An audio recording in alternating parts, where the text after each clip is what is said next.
out several points that I think pertain to mind stuff. Call it a potpourri. We seldom realize how much our emotional vibrations affect others and how much we're affected by theirs. An extremely nervous person in a position of authority can put nearly every person associated with him into a nervous state. It's always important to remember that a negative person can raise havoc in an organization or a home. The same amount of damage can be done by a strong negative personality as good can be done by a positive one.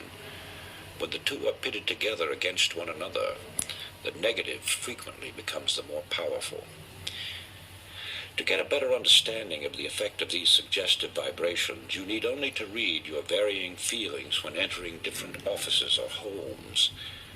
The atmosphere, which is the creation of the people living there, can be instantly detected as being upsetting, disturbing, tranquil, or harmonious. The vibrations set up by others affect us much more than we realize. We take on the characteristics of those with whom we are more or less constantly associated. If you want to remain a positive type, avoid associating too much with anyone who has a negative or pessimistic personality. This brings me to another point. A person who desires riches must go where the riches are. Alone on a desert island, a man would probably have a tough time eking out a living, to say nothing of trying to amass a fortune. So it is in everyday pursuits. Therefore, if you want money, you have to associate yourself with people who have it or who know how to make it. This may sound rather gross, but the truth is that if it's money you're after, you must go where it is and where it is being spent. Also, you must become personally acquainted with those who have the authority to spend it. If you're a salesman selling advertising, and you know the head of the firm is the man with the final say, it's a waste of time trying to convince minor clerks and junior executives. The same holds true if you're trying to sell other commodities, or what is more important, trying to sell yourself. And finally, the right mental attitude.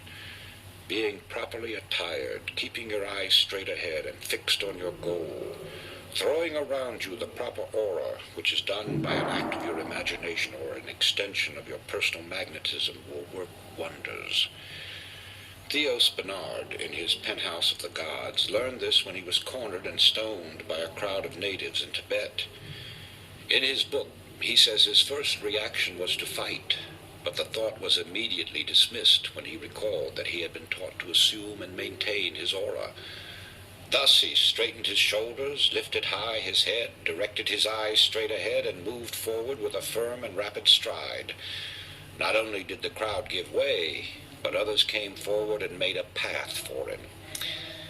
When man fully comprehends the great power of his mind and earnestly puts it to work, he will have dominion over this earth and everything on it.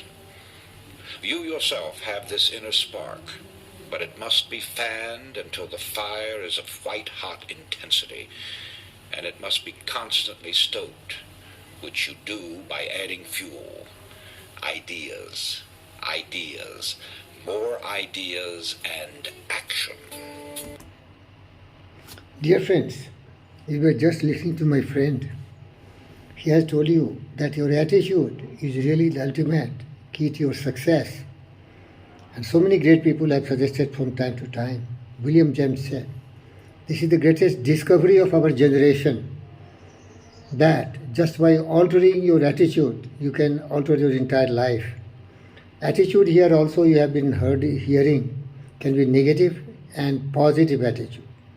So negative attitude is having the basis of greed, anger, hatred, jealousy and cynicism, and these attitudes are vibrating so strongly that it can destroy all the positive people around it. So you have to skip these kind of people who are having always pessimism and negativity in their mind. Second, you have to be always positive person.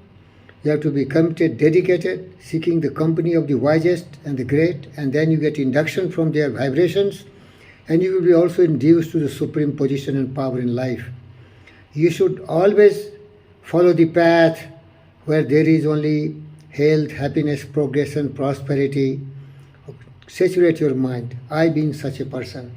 Please believe me with humble submission. So many occasions when I am sitting in my chair and some visitors came, they become very profoundly happy.